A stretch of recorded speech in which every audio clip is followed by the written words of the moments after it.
Hello प्रिय विद्यार्थियों, good morning. आज हम अंतर्राष्ट्रीय संबंध का टॉपिक यथार्थवादी दृष्टिकोण के बारे में बात करेंगे। इससे पहले की यूट्यूब वीडियो में मैंने आपको एक आदर्शवादी उपागम या दृष्टिकोण के बारे में बात की थी कि अंतर्राष्ट्रीय राजनीति के जो अध्ययन में ये जो दो महत्वपूर्ण उपागम है, उसमें पहले आदर्शवादी जो उपागम के बारे में पढ़ा था। ये एक शांति प्रिय उपागम के रूप में विश्व राजनीति को एक वैश्विक सरकार की स्थापना करने के बारे में बातचीत करता है और अंतर्राष्ट्रीय स्तर पर किस प्रकार से शांति स्थापित हो, किस प्रकार से एक समानता स्थापित की जाए जिससे कि सभी राष्ट्र अपना डेवलपमेंट कर सके।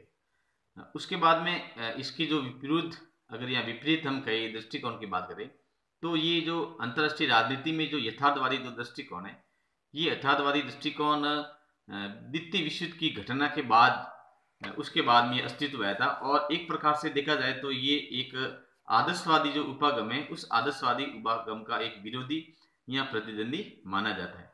अगर हम प्रारंभिक अगर स्थिति में बात करें तो इस दृष्टिकोण का जो श्रेय है वो मैकियावेली से जाता है। मैकियावेली के बारे में आप लोगों ने पढ़ा होगा।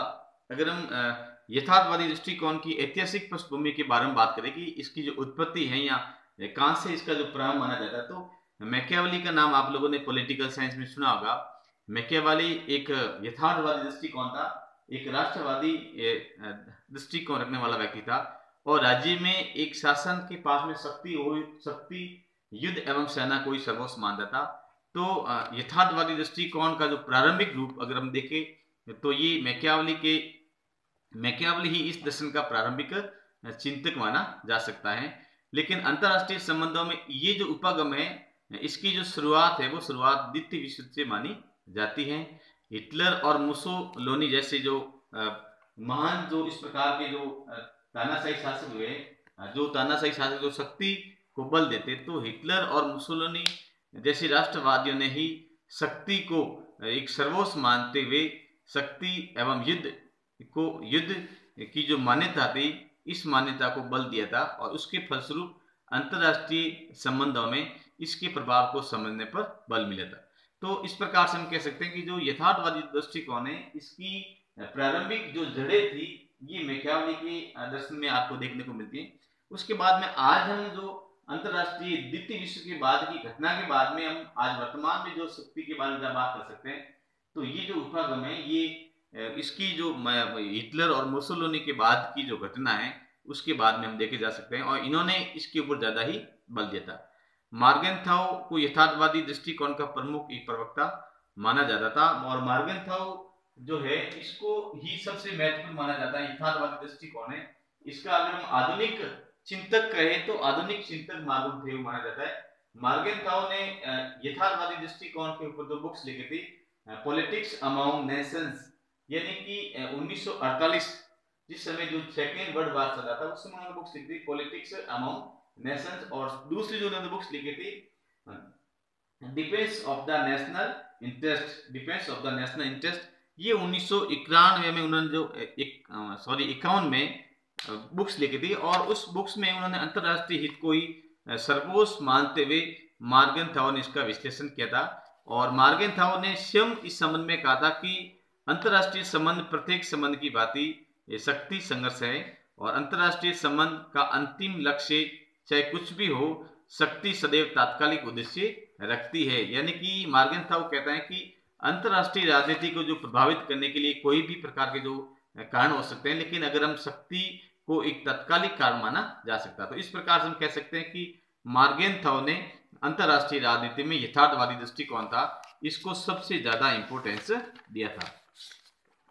यथार्थवादी दृष्टिकोण का आधार मैकियावेली की प्रिंस में हम देखने को मिलते हैं। मैकियावेली ने जो प्रिंस लिखी थी, बुक्स लिखी थी, और उस बुक्स में हम देखते हैं कि सबसे ज्यादा उसने युद्ध एवं शास्त्र विद्या पर ही ज्यादा फोकस डाला था और एक राजा के लिए, एक सम्राट के लिए राज्य में युद्ध एवं सैनिक शक्ति को इन्होंने महत्वपूर्ण स्थान दिया था।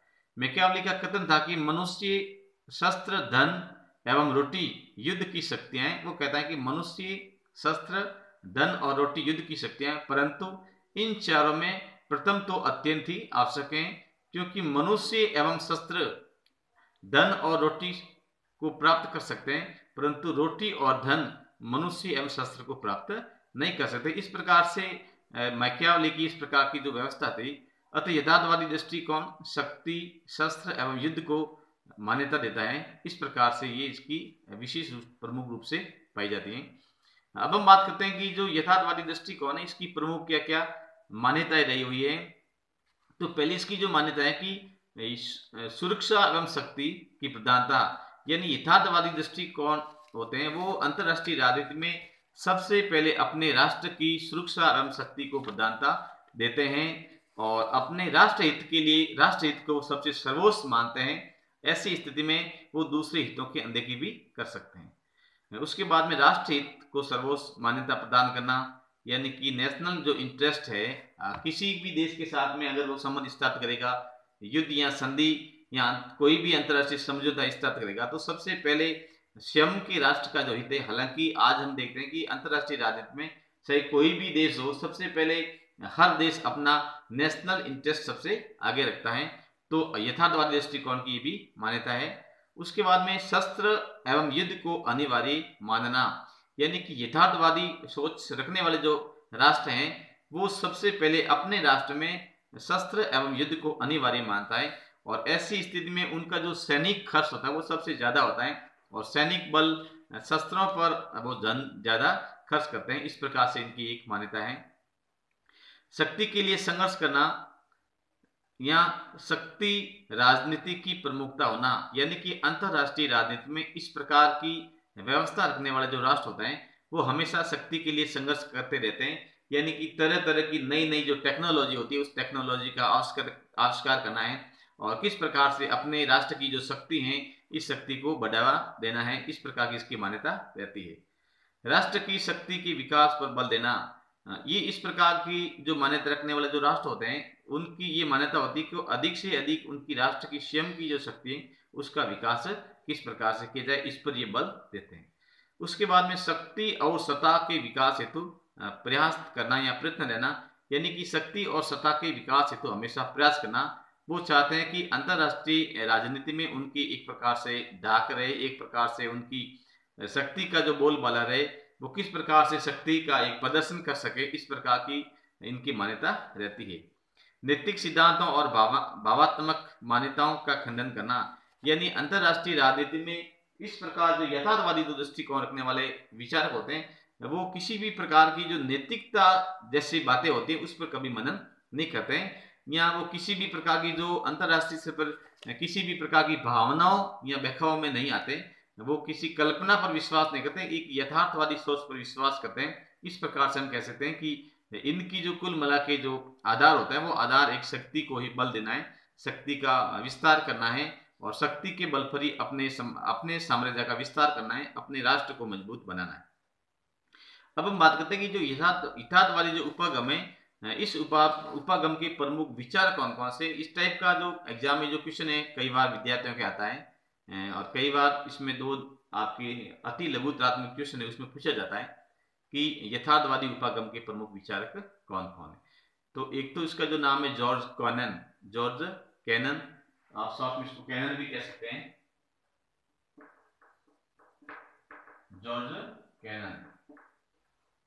जॉर्ज कैनन यथार्थवादी विचारक है। उसके बाद में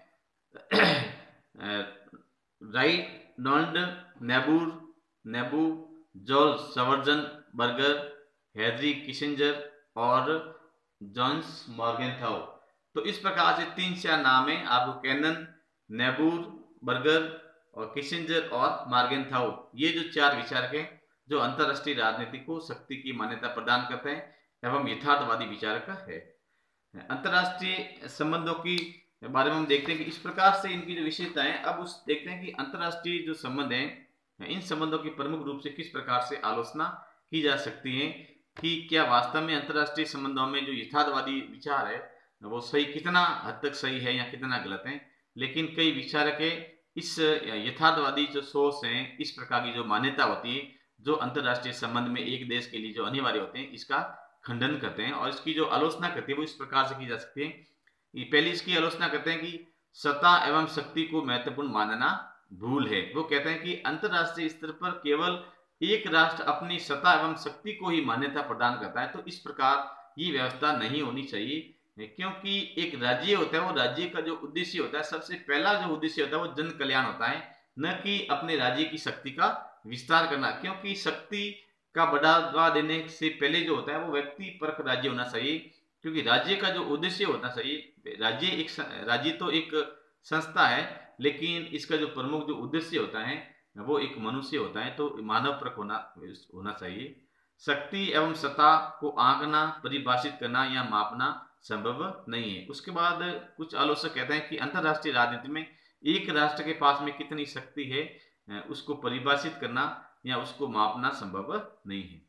अंतरराष्ट्रीय संबंधों के क्षेत्र में साधनों एवं उद्देश्यों के प्रति उदासीनता, यानी कि इनके साधन और उद्देश्य होते हैं, इनके प्रति वो उदासीन रहते हैं।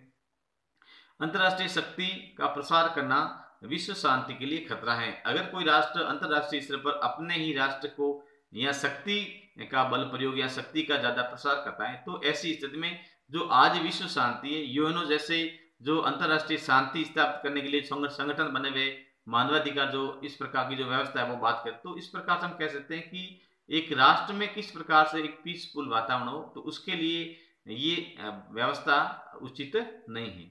मानवीय मूल्यों के प्रति उदासीन, अंतरराष्ट्रीय जो राजनीति में हम यथार्थवादी जो दृष्टिकोण है, ये मानवीय मूल्यों को प्रति संवेदनशील नहीं रहते हैं, उदासीन रहते हैं, क्योंकि ये शक्ति को बल देते हैं, मानवीय मूल्यों को बल नहीं देते हैं। उसके बाद में नैतिक सिद्धांतों का खंडन करना, यथार्थवादी जो सोच है वो नैतिक सिद्धांतों का खंडन करना है। और आज हम देखते हैं कि अंतरराष्ट्रीय राजनीति में जो नैतिक मान्यताएं हैं या मानवीय मूल्य हैं, जो संस्थाओं की गरिमाएं हैं, ये एक इनको बरकरार रखना बहुत ही जरूरी है, जबकि यथार्थवादी सोच के जो विचारक हैं इन सभी मान्यताओं का खंडन करते हैं। इस प्रकार से हम कह सकते हैं, फिर भी इतना होने के बाद में भी आज हम देखते हैं कि अंतरराष्ट्रीय राजनीति में हर राष्ट्र, चाहे विकसित राष्ट्र हो चाहे विकासशील राष्ट्र हो, हर राष्ट्र का जो उद्देश्य होता है अपने राष्ट्रीय हितों को सर्वोपरि रखना तथा अपने राज्यों को मजबूत स्थिति प्रदान करना। Thank you.